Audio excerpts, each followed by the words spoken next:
we're looking at content from how the moon rises to how a zebra is waking up to a man trying to capture an alligator in a garbage can.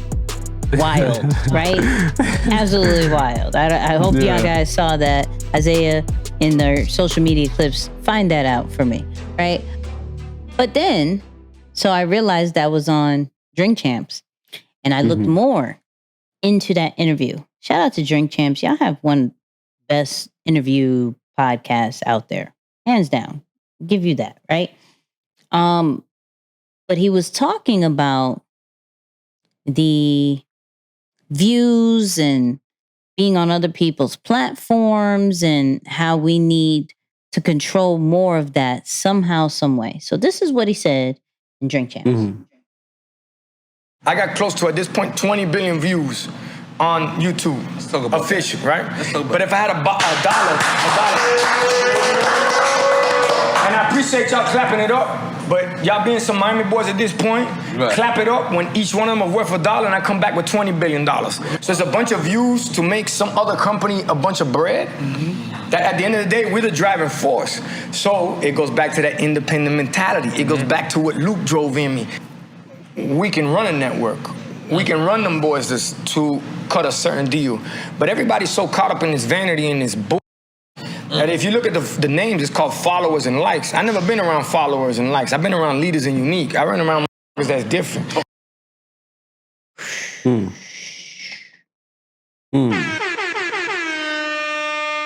Listen. Let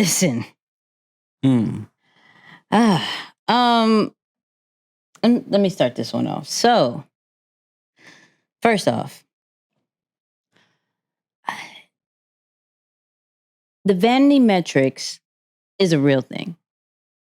We get very hyped, and he has all reason to be hyped. He said 10 billion, like 20. Yeah, 20 billion, not thousands, not hundred thousands, not millions, billions, right? Just on YouTube. That has nothing to do with streaming. That has nothing to do with the other social media platforms. That's just on YouTube, which is crazy.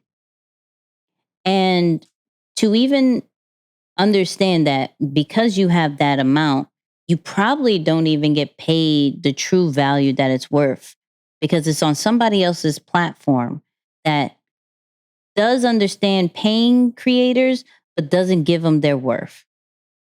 So now he's looking at it as, okay, I can't get the bread here. Now I got to become independent. So this is when now he's an independent artist. But before, it clearly was on a record label. And, things had to be dished out where he still doesn't get the amount of money that he truly deserves. He took his own route. And now he could look at YouTube like, that's cool, but I should be getting possibly $1 or more off of each stream. Now, if I got that, it makes sense. So why don't we all come together as artists, as podcasters, entrepreneurs? Let's all come together and create our own network and bring all the money back to us instead of always relying on these different platforms. Now, we could get very caught up because, YouTube has paid people millions of dollars. We've went over where an 8-year-old and 9-year-old has made millions of dollars. TikTok, teenagers are making millions of dollars. Facebook, we talked about how Country Wayne was making a guap of money based off it. So, but we, like he said, is the driving force of their traffic, of the reason why they even have money to even dish out to creators. Because without us, they're nothing. The funny thing is he broke it down to there's only 2 places that reference people as users. And that's social media and the drug game. Crazy. Wow. Right. Wow. So in social media, they actually downplay who we are by calling us users and followers, right? But in real life, we're not called that. In real life, we're supposed to understand our true titles and our true worth.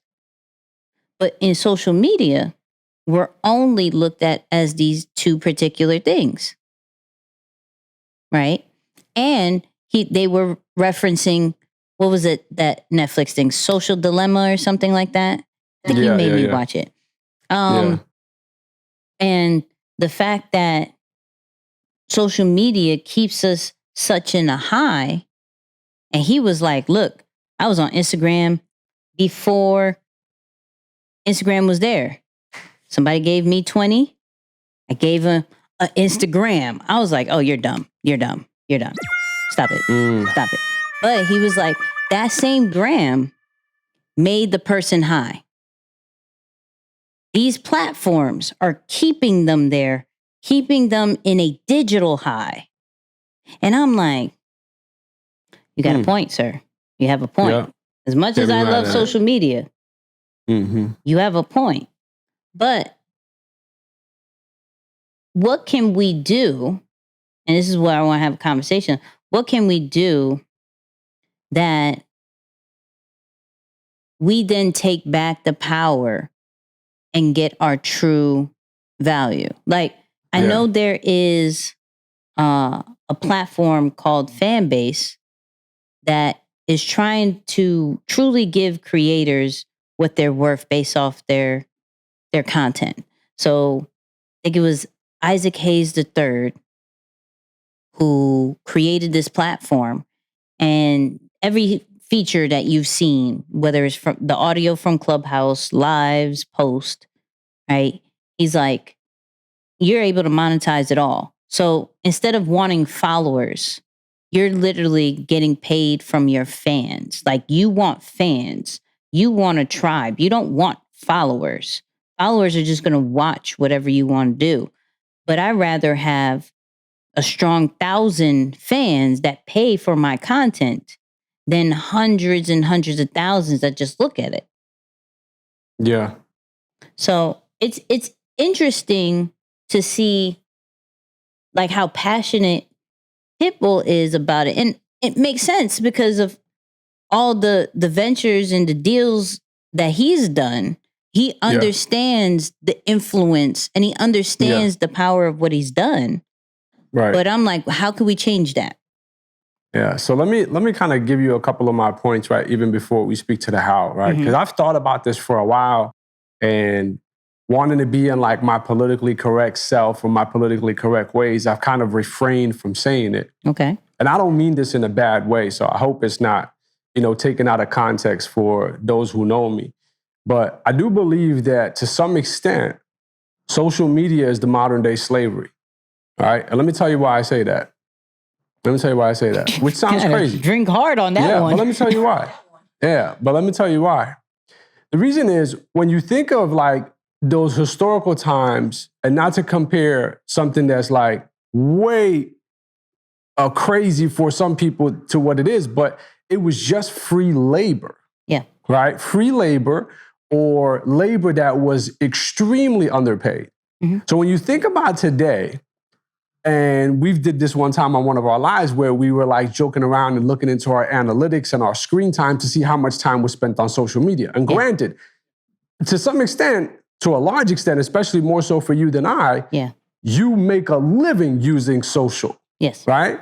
But to think about what these vanity metrics have done to the human psyche or just to everyday people, you have become so engraved into social, right?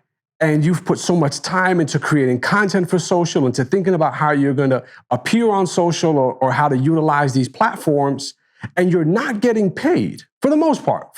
For at least in the beginning, you're not getting paid.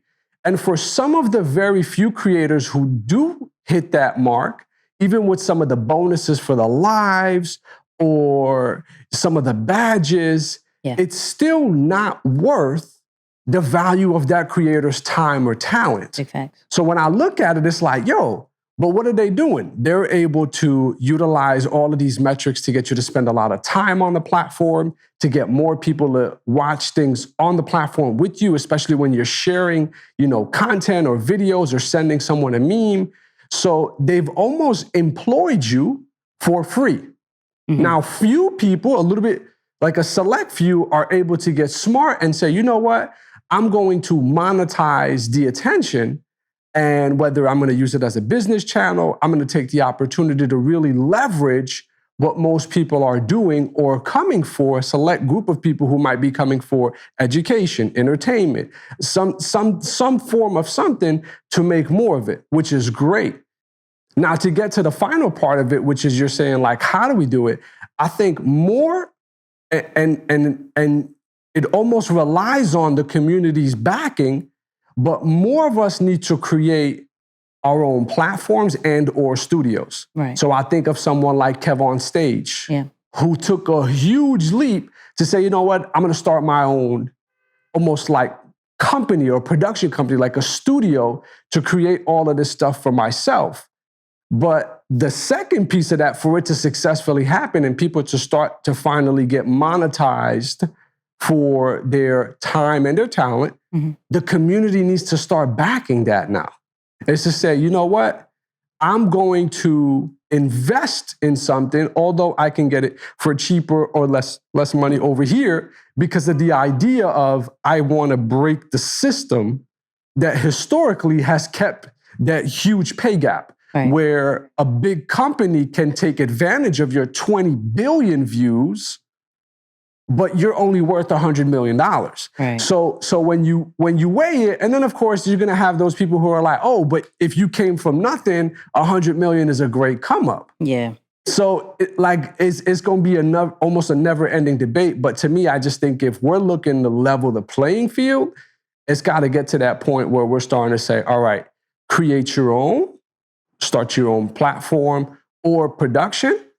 And we need to, as a society, or even just as everyday consumers, we need to start appreciating and respecting people who do that and not necessarily keep, the attention on the big three, the Facebook, the TikTok, the Instagram, whatever the case may be. So again, extreme example, but to some extent, you got to think about it like, yo, what's the difference? There's a lot of us who are putting so much time and effort, and all we're doing is helping them to promote their platform and their channels to make it bigger, but we're not getting our fair share. Right. And that's why I can respect platforms like Patreon, fan base. Yeah. I know one came up to me, Vibely. Like there's just these different platforms to allow content creators to make the money that they possibly deserve, and they only take a small percentage or a flat fee of some sort. So there is ways, and this thing, like as much of a social media person that I am, I respect everybody has to get paid, right? Sure. If I'm letting you do this for free, of course, like it's probably not going to be much of your favor. It's really about understanding how to leverage it. How do you take this free platform and how do you leverage the attention to get them off of it eventually? Right. Yeah. And so if you could master that, you can be able to appreciate the free, but create a paid. Like you have, and just content creators altogether rule the world in this year. Right? In past years, but definitely this year. And so we're looking at content from how the moon rises to how a zebra is waking up to a man trying to capture an alligator in a garbage can. Wild, right? Absolutely wild. I hope y'all guys saw that. Isaiah, in their social media clips, find that out for me, right? But everything is content. This is what we live off of. Those people who are producing it have a huge amount of power and leverage that most of them do not truly understand and need to tap into and find different ways to create a paywall that I understand I need this platform, but I make my money off of this platform. That's real.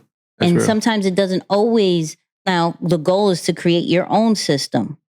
Absolutely.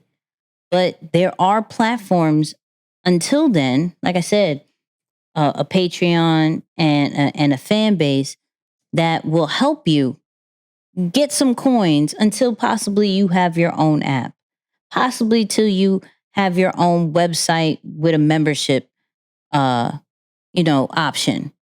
Yeah. Those are types goals for content creators. But everybody is making money off of social media. You just have to be smart on how. Yeah. That's what I'm saying. Yeah.